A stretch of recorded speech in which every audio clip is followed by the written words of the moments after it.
Добрый вечер, шановные телеглядачи. Мы рады зноў сустрэцца з вами у тэлекавярні «Вячэрні Віцебск». Всім добрый вечер, Сяржук, як заўсёды. Вітаю, Іван. Бачыць. Ну ты нават сёння вось такой выпраўкай. З выпраўкай. Як бы рыхтуешься да чаго? Уцягнуў жывотик. Справа ў тым, што сёння пятніца, гэта заканчэнне працоўнага тыдня, час адпачынку, нейкіх забаў. Ну, не на сённяшні дзень, напэўна, але ўсё ж такі увогуле. Можна патанчыць, дома можна патанчыць. Вось, напрыклад, муж з жонкай, там, з дзецьмі можна патанчыць. І сёння будзем разбірацца з народнымі танцамі непасрэдна Віцебшчыны. І будзем абіраць нават тыя, якія можна вось так у дамашніх умовах паўтарыць. У нас ёсць спецыялісты, якія змогуць дапамагчы нам у гэтым.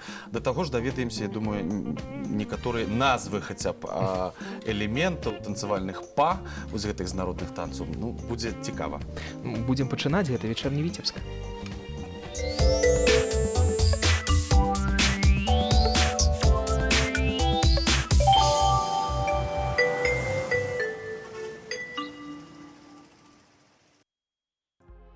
Яшчэ раз добрый вечар, шановныя сябры. Мы будзем адразу прадстаўляць нашых чароўных гасцей.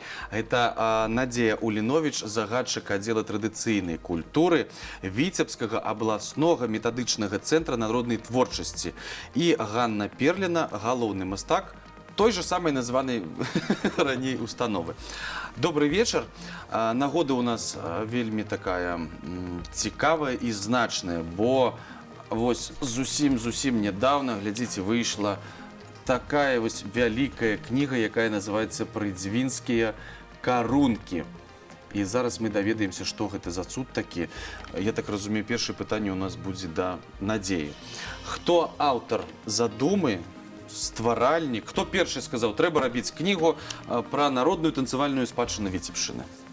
Ну, конечно ж, ідэя належыць нашаму кіраўніцтву, дырэктару цэнтра Кацярыне Пятроне Лабука. Над кнігай працавалі амаль усе супрацоўнікі нашай установы, бо работа сапраўды вялася вельмі вялікая, і матэрыялы для гэтага былі. У першую чаргу гэта, канешне, архіўныя звесткі і дадзеныя, якія знаходзіліся ў нашым цэнтры па танцавальнаму фальклору Віцебшчыны. Наогул кніга складаецца з двух раздзелаў. Першы раздзел – гэта «Ад прашчуру да зор», які дае нам асноўныя харэаграфічныя паняцці, тэрміны, знаёміць з адметнымі танцаў амаль усіх раёнаў Віцебскай вобласці і знаёміць з калектывамі, якія танцуюць гэтыя танцы. На сённяшні дзень? Так, на сённяшні дзень. Гэта як дарослыя калектывы, так і дзіцячыя. А таксама у першым раздзеле пададзены дадзеныя фальклорных экспедыцый, якія адбываліся яшчэ ў 80-е гады мінулага стагоддзя. І праводзіліся, тады была такая установа «Інстытут праблем культуры Беларусі». І супрацоўнікі гэтай установы, яны выязджалі ў розныя рэгіёны Беларусі, у тым ліку і на Віцебшчыну, збіралі матэрыял не толькі па танцах, але і па песеннаму фальклору, і па гульням, прыказкі, прымаўкі, вось усю народную творчасць. І таксама на Віцебшчыне было шмат экспедыцый, шмат было танцаў апісана, і захаваліся матэрыялы, якія мы таксама выкарысталі ў гэтым выданні. А другі раздзел кнігі прысвечаны, скажем так, нашым знакамітым дзеячам, харэографам. Гэта Івану Артёмавічу Серыкаву, заслужанаму дзеячу культуры Беларусі, харэографу і былому балетмайстру нашай установы, які працаваў аж да пачатку 90-х гадоў мінулага стагоддзя. А таксама расказваецца пра пастаноўкі Леаніда Барадулькі, гэта былы кіраўнік калектыва Лявоніха, пра Осіпа Партнога, Чэслава Клячко. І таксама ў падарунак усім аматарам беларускага фальклору, харэографам пададзены 27 пастановак Івана Артёмавіча Серыкава, многія з якіх публікуюцца ўпершыню. Таксама кніга аздоблена фотаздымкамі, нотным матэрыялам, бо да кожнага танца ідзе расшыфроўка як нотнага матэрыялу, так і песеннага, калі танец выконваўся пад песні. Ну вось як показала праца, вельмі складана апісваць тэкстам танцы. Ну вось, я не ведаю, пісаць нейкую інструкцыю, як танчыць правільна. Канешне, складана, таму што ў першую чаргу трэба зрабіць харэаграфічны малюнак, схему танца, якая будзе зразумела кожнаму харэографу. Ну, для мяне гэта нейкі такі дапаможнік для папаляўнічых з нейкімі слядамі птушак. І кожны з гэтых сімвалаў нешта азначае. Канешне. Ён абазначае танцавальныя рухі, напраўленне, па якому рухаюцца ў танцах. А тут усе танцы для калектываў ці ёсць нават індывідуальныя таксама? Я думаю, Соло. сапраўды ў некаторых танцах ёсць сольныя партыі, па гэтаму і для іх таксама харэаграфічныя малюнкі, але ў асноўным гэта танцы гуртавыя. Бо вы ведаеце, што наш народ раней адпачываў усе разам, танчылі разам, па гэтаму ўсе танцы ў асноўным гуртавыя, якія і зараз выконваюцца нашымі калектывамі. Матэрыял, скажем так, ён даволі запатрабаваны, тым больш тут упершыню некаторыя з іх публікуюцца, і сапраўды ён можа выкарыстоўвацца нават настаўнікамі харэаграфіі ў дзіцячых школах мастацтвах. Вось праграма якіх разлічана не на 1 год навучання. Ну вось мы калі ўжо закранулі гэтую тэму, на якое кола разлічана, то бок, ну вось школы мастацкія, але я так разумею, калі не спецыялісту, то тут будзе складана разабрацца.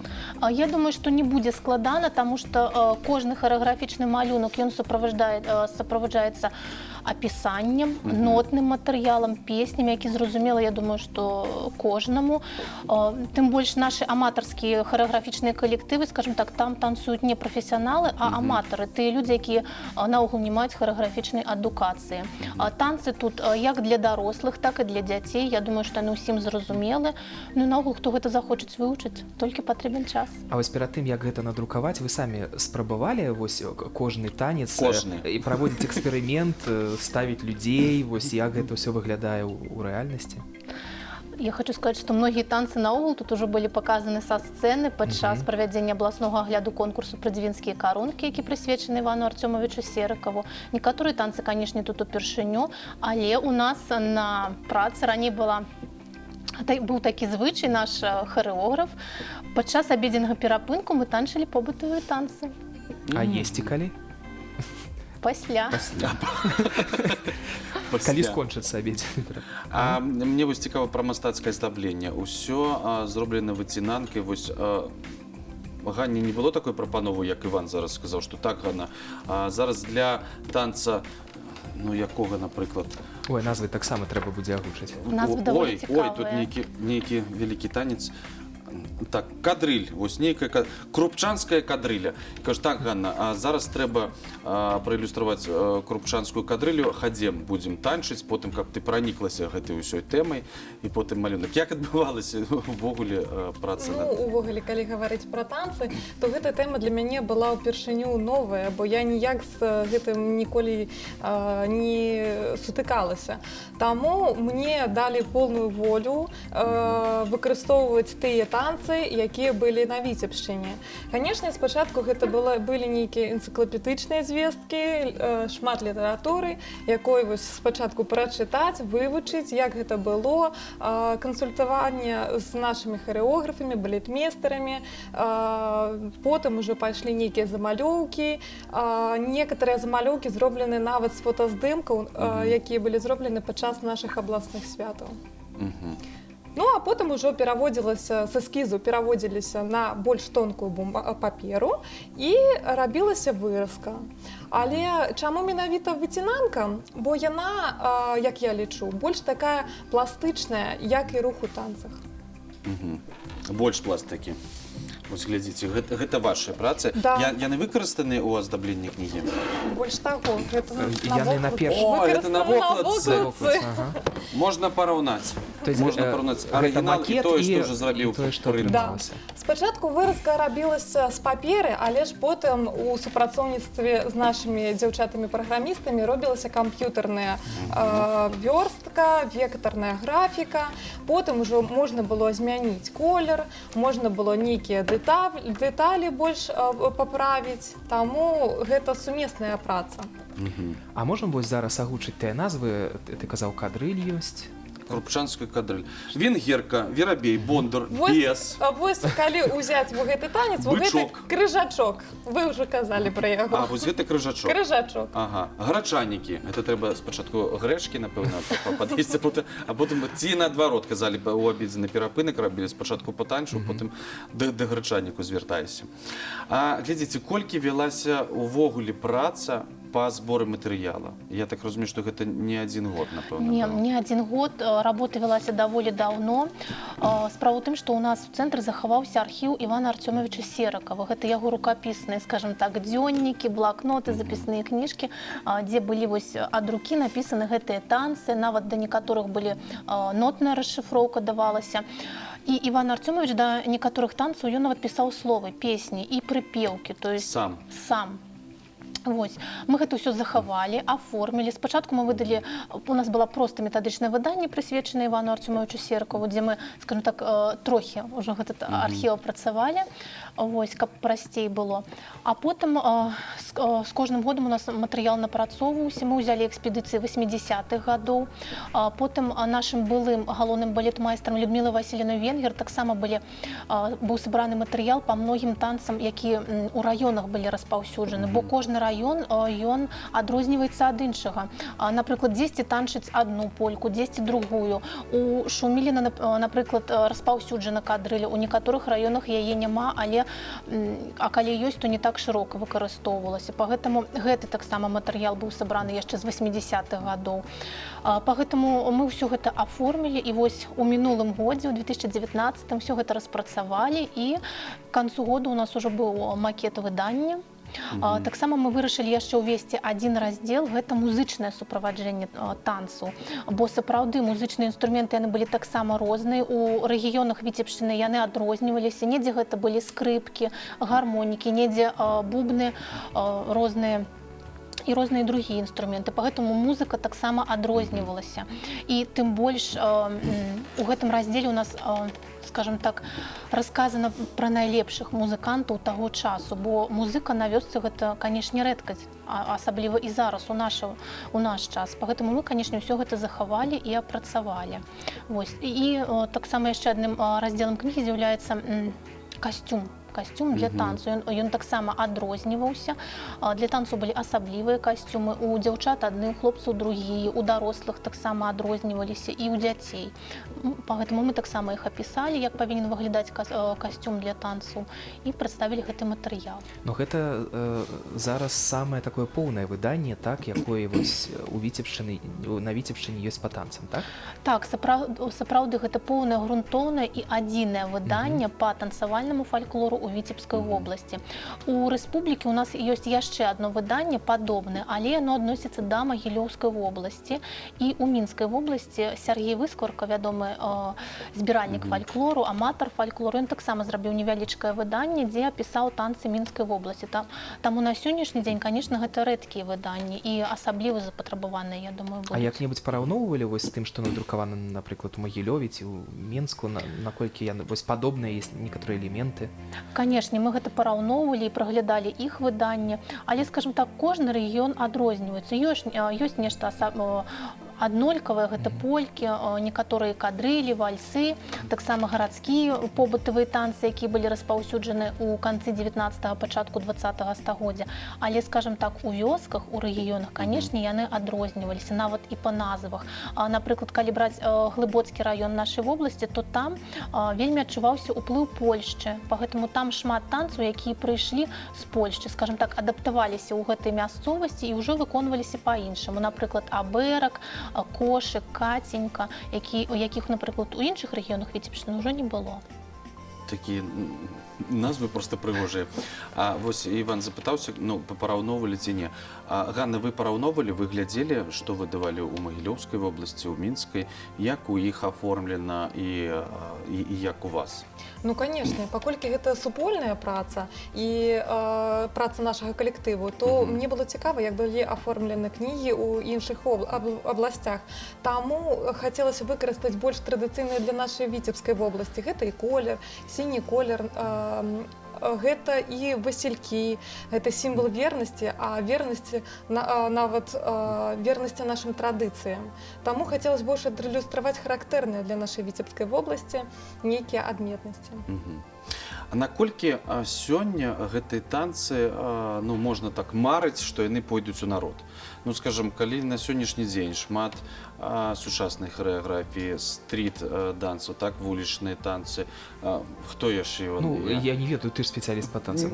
Ну, ўсё, што нават модна, ўсё, што зараз папулярна, вось твои танчаць. Ну, таму што, напрыклад, вось чытаем гэтыя назвы, ну, я просто сапраўды, хаця там і крышачку чапляюся там за фальклор, але шмат назваў, амаль, ну, проценту, напэўна, 90, я чую упершыню.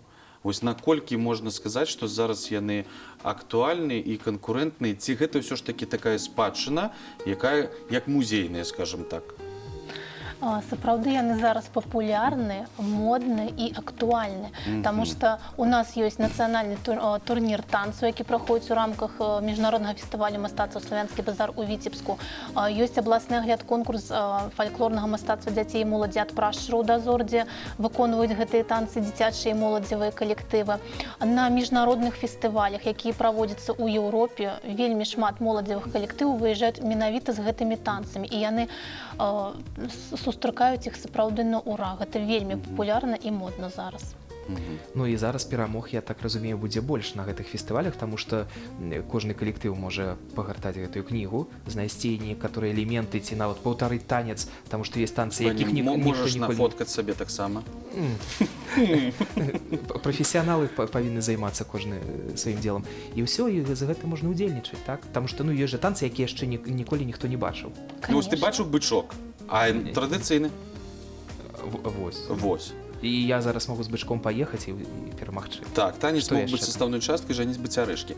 Вы глядзіце, гэта мы кажам пра фестывалі зараз, так? І, як звычайна, там збіраюцца людзі, якія, па сутнасці, ну, варацца, можна сказаць, у гэтым, у традыцыйных танцах. Але ж глядзіце, шмат, напрыклад, выходзяць нейкія танцавальныя вось гэтай школы, выходзяць на вуліцы горада, і дзе ты можаш паглядзець, далучыцца да ўсяго гэтага, і нават там, ну, паспрабаваць нешта, нейкія рухі, там, ну, сцілягі, там, ну, напрыклад, усялякія танцы робяць такія тых часоў. Вось у вас няма такой задумы выйсці на вуліцы вось з такімі танцамі і так, ага, о, ідзе нехта, так, хадзі-ка сюды, хадзі-ка, ну, хтосьці прыпыніўся, зацікавіўся, і можна ўцягнуць у гэты танец і закружыцца у, не ведаю, у Бондары. Ну, напрыклад, у Мінску ўжо ёсць такая практыка, вось там на вуліцы Зыбіцкай праходзяць такія вулічныя танцы народныя. Я думаю, што к нам гэта таксама прыйдзе. Нашы калектывы, аматары танцавальнага фальклору актывізуюцца і будуць, як вы кажаце, хадзіць у народ. Вось. А ці будзе нейкі працяг? Скажем так, ці гэта вось, як ужо Іван казаў, што гэта самае грунтоўнае выданне, і пакуль, ну, гадоў на 50 ну, там можна... ўсё, што маглі, сабралі, а папаўняць больш неадкуль. Не, чаму? Я лічу, што, канешне, працяг магчымы. Можа, гэта не танцавальны фальклор, гэта можа быць і музычны, і інструментальны, да, дзе ідзе апісанне менавіта народнай музыкі. Таму што сапраўды архіўныя звесткі ёсць над чым працаваць, і, скажам так, наша народная культура Віцебшчыны сапраўды багатая, ёсць з чым яшчэ надалей працаваць. Я думаю, што нешта яшчэ будзе, мы не спынімся на гэтым. Як паказвае практыка, кожны год мы выдаём кнігу. А не сутыкаліся з тым, што, напрыклад, у вёсках калектывы не толькі танцуюць вось гэтыя старыя танцы, а і ствараюць свае новыя, і гэта можна ўжо лічыць народным традыцыйным танцам? Ці трэба пачакаць, пакуль пройдзе вось гэты, ну, 50 год, напрыклад, і потым уключыць? Пасля чаго танец можа стаць, вось як тут, народнай танцавальнай спадчынай Віцебшчыны? Ну, напрыклад, харэографа ўжо хапае, вось сёння яшчэ пасля вас, так, мы таксама пазнаёмімся, новыя танцы ствараюцца. Які прамежак часу, не ведаю, павінен прайсці, каб ён стаў спадчынай? Ну, канешне, ўсё праходзіць выпрабаванне часам, і загадваць сёння, я думаю, што не варта. Хаця зараз у наш час многія харэографы, яны камбінуюць, ствараюць новыя пастаноўкі на прыкладзе старых. Ну, кожны падстройваецца пад свой калектыў, з чым ён можа працаваць. Поэтому камбінаваныя танцы, я думаю, што і зараз ёсць, і з цягам часу будзе нешта новае, пераробленае. Вось. Ну, у мяне пытанне да мастака, ну вось вам бы з чым яшчэ б хацелася папрацаваць? Ну, вось зразумела, вось з танцамі. А тут, ўжо разумееш, галоўны атрымалася. мастак, што скажуць? Што скажуць, то і рабіць? Не, ну можа ёсць нейкія... Часта ж бывае, што і таксама можа Не, я адкажу на гэта пытанне, гэта вельмі цікава, і ўвогуле я займаюся выцінанкай ўжо шмат год, удзельнічаю ў розных мерапрыемствах, святах, конкурсах, сімпозіумах, не толькі нашай краіны, нават і за мяжой. Але ж мне вот, напэўна, першае, што хацелось бы далей, гэта вось інструментальнае какое-то выданне з інструментамі і вось павыразаць вот гэты вось скрыпкі і ўсе традыцыйныя нейкія народныя інструменты. Вось гэта для мяне гэта было б зараз цікава. Ось такое. А так, ну, былі нейкія, я не назову гэта замовы, загады, так, але, ну, скажем, падыходзілі до вас і казалі, так, Ганна, у нас наступны праект вось такі, давайте уже прыдумляйце, а ну не ляжыць душа. Ну, менавіта для мяне такога не было, бо гэта, наадварот, нейкая новая задача, нейкая новая пастанова і, наадварот, нейкія мыслі пачынаюць рушыцца і нейкія новыя задумы прыходзяць і круцяцца пастаянна. Ага, можа гэтак, а паспрабаваць, адмаляваць спачатку маленечкай нешта, маленечку нейкую дэталь зрабіць. Таму гэта толькі пачатак нечага новага. А вось вы працуеце ў стылі выцінанкі, але за мяжой дзесьці яшчэ вось нешта падобнае на гэтую выцінанку ёсць? Ці наша яна вось такая вельмі унікальная і вось тое, што зараз мы бачым на кнізе, наша фішка. гэта прям наша, так. Не, ну, канешне, ёсць і нейкія сімвалы, Сняжынкі на традыцыі. вокнах. Вось, калі ўзяць гэтую кнігу, Так, разгортваем, вось мы бачым фіранкі. Вось, Што мы бачым, прабачце? Фіранкі. гэта фіранкі. Вось, Гэта традыцыйная Гэта зверху, выразка, так. Гэта Без нізу, традыцыйная так. выразка не толькі Віцебскай вобласці, але і Беларусі. Вось мы бачым. Вось знізу зверху ў сінім колеры і менавіта на гэтым малюнку гэта Васілёк. Гэта традыцыйна, вось менавіта беларуская. Вось такіх элементаў все і Да, гэта складаецца. цікава за мяжой, гэта можна рабіць не толькі такімі маленечкамі карункамі, але і робіць нават і некалькі метраў у велічыню, у даўжыню, шырыню, таму гэта цікава за мяжой. А вось яшчэ у нас адзін эскіз, які мы не паказалі гледачам. вось. Побач, Ага, гэта што?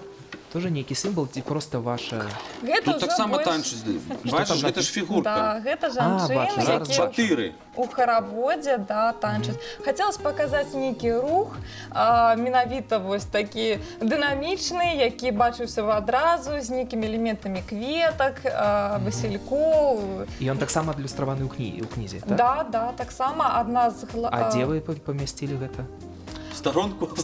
Не, Адзін з раздзелаў. Адзін з раздзелаў. Адзін раздзел, да, все зразумела. да. Гэта адзін з раздзелаў. О! Вось, бачыш, О! О, як бывае. і можна зараз параўнаць тое, што было задумана, і тое, што Давайте атрымалася. параўнаем. Вось так, напэўна. Так, я правильно атрымаю, Іван? Ну, Вось. напэўна, Ёсць. так. А колькі вось сапраўды часу заняла у вас вось гэтая мастацкая праца, таму што ўсё трэба гэта выразаць, гэта трэба было... Ну, калі не ўлічваць тое, колькі прыйшлося часу адмалёўваць і чытаць нейкую літаратуру, а калі браць мастацкае ўжо канкрэтна адмалёваны малюнак і выразка, гэта некалькі дзён. Дзён? На одну працу. Да, но гэта на одну. На одну. Но гэта пры умове таго, што ўжо ўсё адмалёвана і толькі застаецца механічна нейкая праца. А тыраж у гэтай кнігі ён вялікі, ці ён вось у адзіным экземпляры нават зараз? Зараз скажу. Ці скажуць, адразу нам адкажуць, але я зараз... Будзеш правяраць, ці супадаюць паказанні. Так, 135. 135 экземпляраў. Ну, зараз яе можна прыйсці, пагартаць у вас у цэнтры, ці як? Так, яе можна у нас пагартаць у бібліятэцы нашага цэнтра. І таксама яна будзе, я думаю, што ў кожным раёне ва ўстановах культуры нашай вобласці. Ну вось глядзіце, сябры, хто ўжо танцуе, я думаю, што яны ведаюць пра выданне гэтай кнігі, хто сябе стрымлівае, але вельмі хочацца заняцца танцамі, харэаграфіяй, прыходзьце, калі ласка, у абласны метадычны цэнтр народнай творчасці, бярыце кнігу і пачынайце ўжо вось рухацца па гэтых цікавых для нас пакуль што складаных схемах. Дзякуй за вашу працу. Я думаю, што нам трэба час яшчэ пазнаёміцца з наступнымі гасцямі, якія працавалі непасрэдна з Іванам Артёмавічым Серкавым, і даведаемся яшчэ шмат цікавага. А зараз раім паглядзець наш такі чэлендж, які ўжо зрабіўся пастаянным на сённяшні дзень. Наперадзе вялікія выходныя дні, таму калі ласка, заставайцеся дома, а прывітанні вы свае перадаваць можаце праз нас. Пазначайце ў сторыс Беларусь 4 Віцебск і хэштег «Привет, бабуля, дед, привет». Глядзім прывітанні.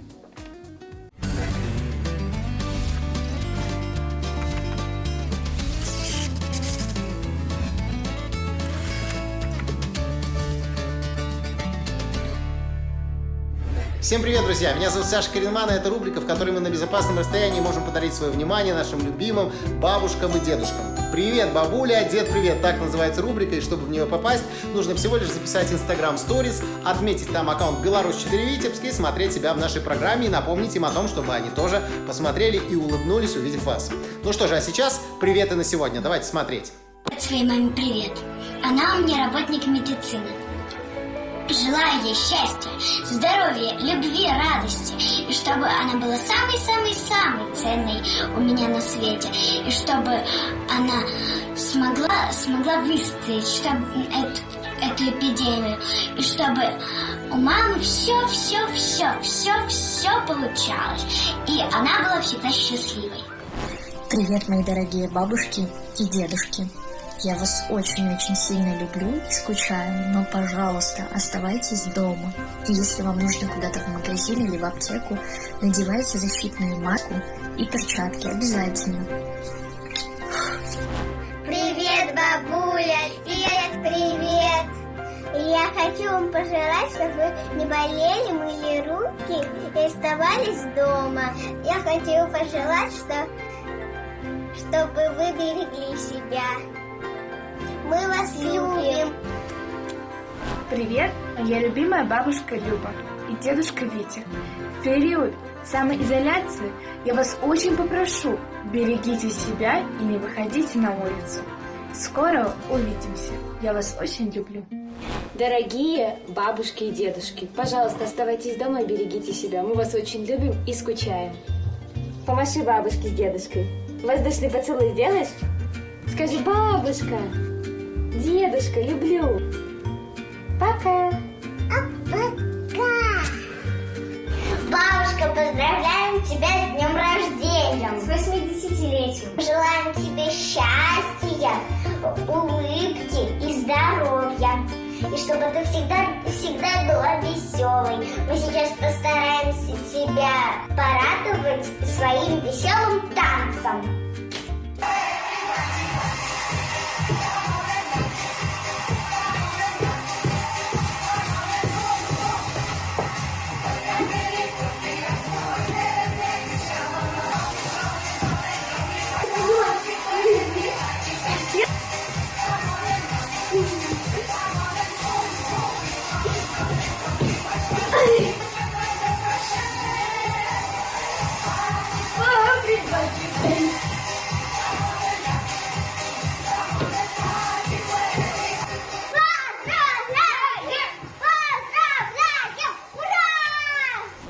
Это были все привет на сегодня, друзья. Напоминаю, нужно всего лишь записать Instagram Stories, проверить, чтобы ваш аккаунт был открытым, потому что закрытые профили к нам не попадают в передачу. Отметить там аккаунт Беларусь 4 Витебск, да, там на видео, там Stories Беларусь 4 Витебск, так и написать, и смотреть себя в нашей программе. На сегодня все, и помните, что с Белтелеком вы рядом в любую минуту. Пока!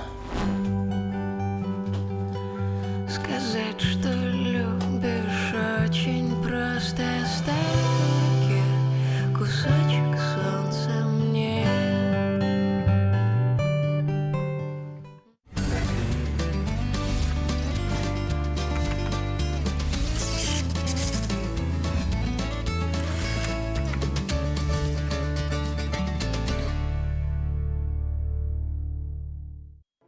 Дорогие друзья, мы продолжаем нашу встречу. В данном случае уже с хореографом, с балетмейстером У нас в студии Ольга Пане, главный балетмейстер Витебского областного методического центра «Народное творчество». И Валентина Вишневская, учитель хореографии гимназии номер 3 имени Александра Сергеевича Пушкина. Добрый вечер. И мы уже упомянули в первой части программы про Ивана Артемовича Серикова, которому, собственно, и посвящена эта книга, да, про двинские корунки. И у нас есть человек в студии, который с ним работал. Валентина Афанасьевна, расскажите, как вы встретились с Иваном Артемовичем? Ну, работала, сказать, может быть, это слишком громко. Я просто танцевала под его руководством.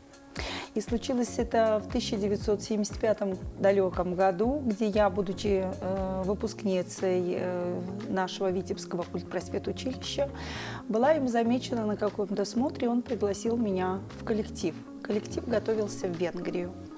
Вот с того момента и пришлось мне работать и иметь счастье просто общаться с этим человеком.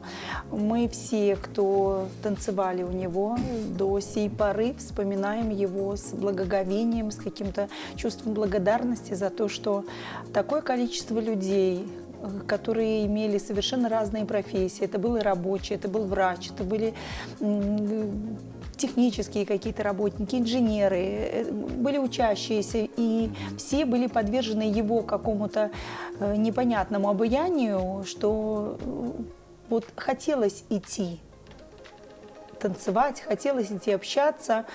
Иван Артемович так увлекался своей работой, что порой на мгновение забывал, что мы люди. Вот такие то есть со своими проблемами. Бывало так, что мы готовимся к чему-то, и кто-то из участников приходит, говорит: Иван Артемович, меня завтра не будет, у меня сессия. Какая сессия? У нас выступление. То есть как бы вот он настолько отдавался своей работе, настолько был одержим, трудно даже представить, сколько танцев было им создано. А тогда вы танцевали в каком-то конкретном коллективе? У него было название? Да, это был тогда очень известный ансамбль «Молодость», который базировался на Бубоне. Нынешняя филармония. Да, нынешняя филармония. И коллектив был очень известный. Был лауреатом Ленинского комсомола, и Иван Артемович, как и все хореографы, на тот момент работал просто с хореографией. То есть мы танцевали, как и все, танцы народов мира, танцы всех наших 15 республик. И только в 1980 году Иван Артемович перешел полностью на фольклор. Это была просто шикарная для нас на тот момент какая-то неземная программа, состоящая из 9 танцев, которую мы просто вот лелеяли и холили, и ждали, когда же мы вот сможем это все показать, когда мы сможем станцевать. Это были новые костюмы, которые были длинными, это были костюмы с головными уборами, с какими-то незримыми поясами. Вот. И это случилось. А вам рассказывал он или вы сами узнавали что-то про эти танцы? Ну, то есть, до этого вы танцевали просто, там, танцы других народов мира и вообще, просто танцевали. А вот вам новая программа, 9 танцев. За каждым из них стоит своя история, свои традиции, и вот, наша история. Да, многие танцы были, оккультурены, так сказать, да, на базе фольклорных каких-то этих танцев, потому как Иван Артемович собирал фольклор. И был такой танец у нас, это уже его позднее творчество, который сопровождался таким частью обрядов. Назывался он «У бутылечки насыпали горох». И мы никак не могли понять, что это за бутылечки, чего что туда, за горох и зачем туда его насыпали. А Иван Артемович говорит: так, это вот в деревню такую-то езжайте, всем коллективом, там вам расскажут. И он нам рассказал, что в деревне ему станцевала этот танец бабушка, которой на тот момент было около 90 лет. И мы на тот момент еще не было пластиковых бутылок, мы привязывали к ногам бутылки стеклянные. Это было очень, не это совсем было было опасно, я комфортно, думаю. да. И там был горох. И сопровождалось это словами, что «калисти на городочине, девчата на бутылечках ворожили». То есть девушки насыпали горох, заливали его клиничной водой, накрывали его рушником, ставили в темное место, 3 раза обходили вокруг бутылочки, а какой-то дядька в этот момент в сковороду бил. Для чего он бил? Но обряд был таким. И вот родился танец, который он и сейчас есть, и сейчас бытует, и скажите, Иван Артемович, он как-то объяснил всему коллективу, почему он решил вот так раз и перейти в фолк? Я понимаю, что это было, наверное, как-то поэтапно происходило, но собрал ли он коллектив и сказал, так, танцы 15 республик закончились, все, уходим в свое родное? Нет, вы знаете, наверное, поменялось что-то, вообще в жизни поменялось, наверное, что-то, и что сподвигло его именно на белорусскую тематику, на родные мотивы, никто не знает. Просто вот вышла программа такая, которая, взволновала просто всех. А вот одновременно, параллельно с вами, вот в это же время, были же еще коллективы, которые тоже танцевали народные? Или вы были у нас одними из... Конечно, на тот момент и Ливониха была, и ансамбль «Колос». И я думаю, что это было то время, когда в каждом предприятии, на каждом предприятии был такой коллектив, свой коллектив, свой какой-то ансамбль, какая-то агитбригада. А вы вот сказали, что он вас заметил где-то в каком-то танце. Насколько строг он был в отборе? Вы знаете, он не был строг в отборе, но для меня было на тот момент, я немножко была растеряна, потому как ко мне подошла девушка из ансамбля «Молодость». И Иван Артемович говорит, покажи-ка ей движение, вот пусть она сделает. И представьте, когда вот вам подходит, и ты не знаешь, что это за движение, и как оно будет выглядеть, и сможешь ли ты это повторить. Я сейчас в книгу. Вот пришлось повторять, повторила. То есть, девушка показала. Да, девушка показала, вот, я повторила. Скажите, эти движения, которые мы видели, для нас, они ничего, в принципе, не значат, да, мы их не видим. То есть, я вам называю, вы его сразу же, это движение представляете, видите, и внутренне уже протанцевали. Конечно. Вот, откуда они? Это тоже Иван Артемович собирал? Или это все из экспедиций, про которые вот нам уже говорила Надежда? Например, больше всего колупалочка. Это основные движения белорусского танца. За основу в первую часть книжки мы, конечно же, как и во всех книжках для хореографии, писали основу.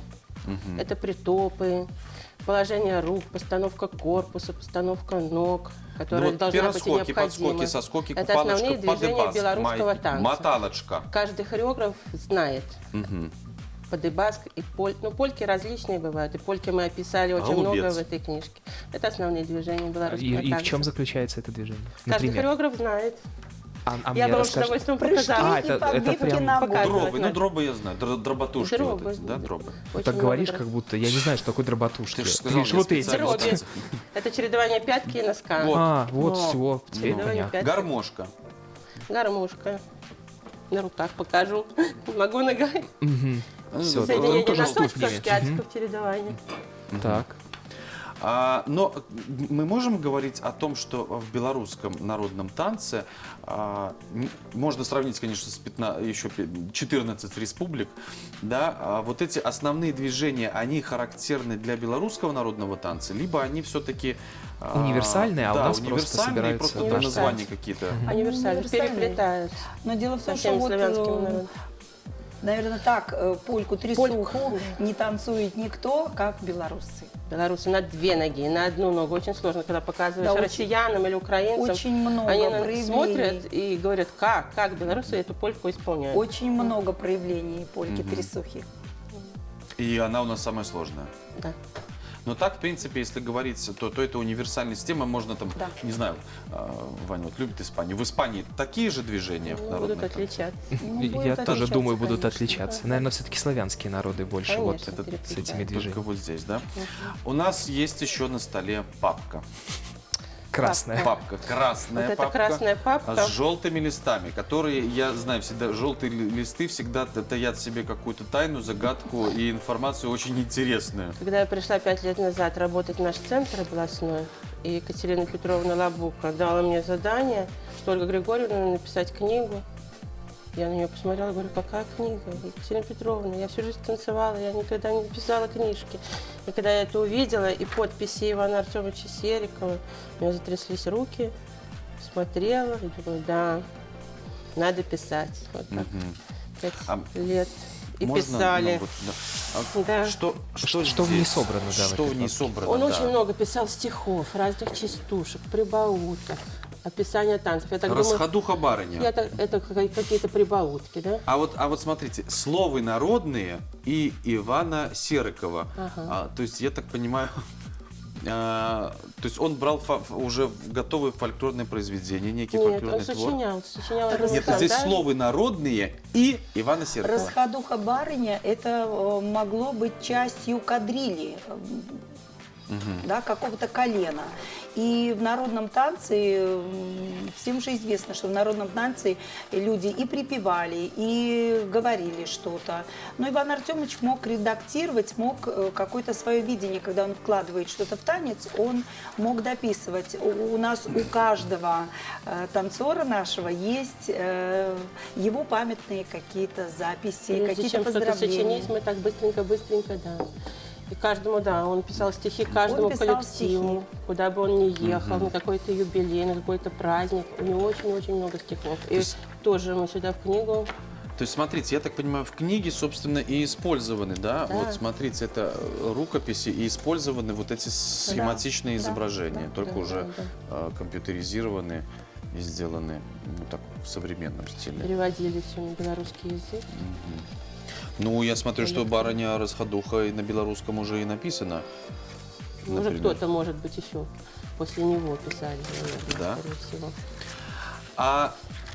Так, Валентина Афанасьевна, Да. сейчас вы учитель хореографии. Да. Вы несете, продолжаете от дела Ивана Артемовича вот эти вот танцы, которые мы сегодня тут и грачаники называли. Знают ли ваши дети в гимназии про вот эти танцы и знают ли они про Ивана Артемовича? Конечно. Конечно. Я работала в ансамбле «Перепелочка», сейчас у меня другой коллектив, и все дети знают, что это красная линия моего, ну, может быть, нескромно сказать, творчества. Это красная линия. Когда-то Иван Артемович подарил мне 3 танца. С этого я начинала. И было очень тревожно, волнительно, когда он пришел смотреть на выступления моих учеников. И вот думаю, что ж он скажет? Похвалит, пожурит. Или сдержанно, да? Пожурит, промолчит. Он уйдет по-английски. Он посмотрел, и тогда, будучи у нас директором гимназии, был Колотовкин Анатолий Петрович, и 2 пары глаз встретились, и Анатолий Петрович, ну, как? Толк будет. Это была первая, наверное, такая похвала и, ну, как бы старт. И сейчас вот уже сколько лет проходит, это уже будет 9-й, да, конкурс, посвященный Ивану Артемовичу «Предвинские коронки». Мы участвуем во всех конкурсах, мы имеем призовые Три места. раза. Гран-при 3 раза. 4. 4. Тогда это в 2006 году это был не гран-при, тогда еще не было гран-при, это было лауреатство. Ну, вот, так что... Но вот смотрите, а дети, которые вот сейчас, и вспоминаете себя вот тогда, когда вы приходили в коллектив, ну, мне кажется, совершенно по-разному вообще вот молодежь сейчас смотрит на эти танцы. Мне кажется, все сложнее и сложнее заинтересовать, танцевать вот не то, что мы перечисляли современные, да, они ведут к тому, что они не актуальны, не популярны. Когда, потому что и ими, например, не похвастаешься перед друзьями, в Инстаграм не выложишь, как ты танцуешь, например, да, смотрите, тем более, что-то из белорусского. Да, тем более засилье, скажем, на экранах сейчас фильмов очень много снимается, огромное количество, и в нескольких частях про уличные танцы, предположим, да, и, естественно, это популярно. А вот этим... Нет, вы знаете, дети очень отзываются на народное творчество. И, я не скрываю, что все мои участники практически имеют в своем хобби еще один вид танца. Кто-то занимается бальным, кто-то занимается спортивным. То есть, оно не мешает одно другому. И по правде сказать, что когда мы первый раз шли на конкурс, он проходил в Витебске от Праш-Рудозор, мы тогда первый раз стали учить белорусский побытовый танец. Да? И когда я объясняла, что это и как, дети как-то сначала очень настороженно на это все смотрели, с какими-то, может быть, усмешками, с чем-то там танец как-то он по-детски ими воспринимался. Но насколько они были удивлены, когда я сказала, а теперь забудем все то, чему я вас учила. То есть мы опускаем руки, допустим, не держим их на поясе, мы их отпускаем, мы некую свободу. Ведь не секрет, что побытовая полька не отрывает ног от земли в тот момент, когда... Не секрет для хореографов. Да. В тот момент, когда полька концертная такая, то есть она с высокими ногами, и всему этому нужно учиться, очень трудно учиться, оказывается. И мы на первом конкурсе дошли только до 3-го тура, потому как нам помешала наша хореографичность. То есть правильные руки, постановка корпуса, все это помешало. И потом уже, когда уже это все вышло на большую площадку, когда это все стало на площади Свободы у нас танцеваться, вы бы видели, с каким азартом дети танцуют, вы бы видели, как зрители воспринимают, когда вся площадь просто заражается чем-то, этим танцем, этой музыкой.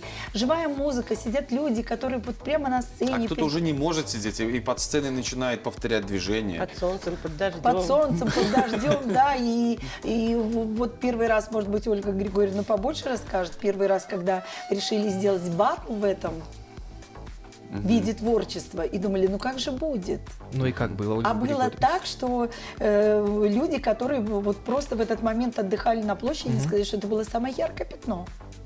А мы решили проэкспериментировать. Да, расскажите. Даже не знала, как он будет проходить. Говорю, давайте на ходу. Как пойдет, так пойдет. Смотрели музыканты на меня, я на них. И танцоры сами показали. Это батл был между кем? Между парами, между солистами. Между солистами, да, первый раз был? Да. Такого нету желания... чтобы в этом батле встретились народники и с уличными танцами. Да, предположим. Не будем мешать. Потому что делаются, например, такие даже закрытые, скажем так, вечеринки, я знаю, панфиловцы делают уличные танцы, батл против, собственно, танцоров, у которых есть академическое образование хореографическое. Конкурс бытового танца, нету смысла в этом. А смотрите, может быть, когда-нибудь. А вы знаете, когда проходит конкурс между университетами, то на последнем конкурсе это было. Было. Да, вопрос. А у будущее бытового танца, он, допустим, через 10-20 лет эти пары, коллективы, они будут повторять те танцы, которые уже придуманы нашими предками, уже записаны, изучены, и просто они будут, новый коллектив этот же танец поставил, по-своему показал. Или будут появляться новые танцы? Это возможно вообще, чтобы появились какие-то... Мы очень надеемся. Я думаю, основа будет, конечно, эта книга. То есть это... Я надеюсь, что она будет очень нужным всем. Аутентика, поэтому оно не, я так понимаю, не подразумевает каких-то изменений. То есть тут нужно просто повторить и сохранить. Да. То есть и через 10, 20, 30 лет мы будем видеть именно... Хорошо бы, если бы Мы не зря работали над Ну, этой конечно, книгой. послушайте, ваша работа как раз-таки для того, чтобы через годы это все и повторялось, и происходило, и сохранялось. А вот, Валентина Афанасьевна, вы рассказали о том, что вот Иван Артемович, он как педагог был, да, для него сессия, какая сессия, выступление. Вы переняли вот эту черту? Вот Иван Артемович, например, да, ой, Иван Артемович, меня завтра свадьба, какая свадьба, Да, у вас какое тут замуж? дети, У нас какая танцуют. математика, у нас Какие танцы. уроки, Вы, вы что? возможно, посмеетесь, но когда были такие случаи, когда, ну как все ж мы люди, конечно, да, выходили замуж, и второй день свадьбы, ну как бы раньше, да, первый день, второй, у кого и третий день, да. И одна наша участница пришла на второй день на выступление вместе со своими гостями. Очень весело, наверное. Ну, был концерт на сцене, все гости посмотрели, поэтому я не могу сказать, что я переняла вот это вот все. Дело в том, что время сейчас другое, дети немножко другие, все очень заняты, как я уже, может быть, повторяю, что у них есть еще хобби, да, кто-то занимается спортом, кто-то занимается танцами, поэтому у всех время ограничено, но, конечно, как и любой руководитель, я волнуюсь, когда нужно выступать, и вдруг накладка какая-то идет, да, и ты понимаешь, что вот, а вдруг не получится у ребенка прийти, тем более, что коллектив-то небольшой, он же школьный, он небольшой, я не могу похвастаться большим количеством пар, но вот и каждая пара на счету, и каждая пара ценна и дорога, и поэтому я не могу так. Но вот сейчас, когда лишний раз лучше там какие-то, может быть, занятия не устраивать, да, такие совместные, сейчас, когда там кто-то ходит в школу, кто-то не ходит, как вы выходите из этой ситуации? Вы раздаете им задания, значит, так, дети, вот по этой книге от сих до сих протанцевать. Вот вам. Да, на время, значит, там каникул, они закончились, там, неважно, пребывание дома. И потом видеоотчет. Задание и видеоотчет мне, допустим, прислать. Нет, вы знаете, конечно, видеоотчета я не требую, но то, что никто же не знал, что случится эта эпидемия, да, и вот так вот наши родители распорядятся, решат, что дети не будут ходить в школу. Я сама, допустим, если нужно доучить танец, да, то есть он уже начат, его нужно как-то доучить, хотя бы, ну вот, вложить в ноги, в голову, что вот это вот будет, оно продолжение танца. Я сама снимаю на телефон какую-то связку движений и отправляю, всех у них есть группы, которые вот существуют, да, чтобы это каждому не какую-то любую информацию не передавать. Теперь же это все онлайн. Все можно. Да, и учат. И вижу по количеству лайков, вижу, кто видел, и кто что делал. Кто делает. Смотрите, у нас буквально 1,5 минуты осталось. Да, очень быстро пролетело время. Ольга Григорьевна, кто сейчас коллективы, которыми вот можно гордиться, которые несут дальше вот эти традиции? На данный момент у нас 59 коллективов со званием заслуженный, народный, образцовый. А мы говорим о том, что не популярно. Ну что, очень популярно. 27 коллективов работают именно в этом жанре, в этом направлении и знают эти танцы.